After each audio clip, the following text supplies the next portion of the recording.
Hi everyone, welcome to Cheryl's Stitch and Stash. Today I'm going to show you how I store my rotary cutters and scissors and also my rulers. Let's get started. So here we are in my rotary cutters and scissors. I came up with this idea a few years ago. So what I did is I took a small quilt rack and some S hooks and I attached them to the quilt rack like that with a pair of pliers. And then I hung my scissors and rotary cutters on there. So whenever I need a scissor or rotary cutter, I just go pick the one I want out and use it. And this way I don't have to dig through a bin or a box. And it's not on the table taking up space. It's just a perfect scenario for me for my scissors and rotary cutters.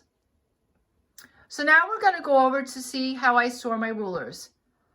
I do store my rulers on the wall. This is the ruler wall. For me, it was easier for me to hang the rulers on the wall instead of searching in bins and boxes and shelves on which ruler I wanted. You just go over to the wall, pick out the ruler, and there you go.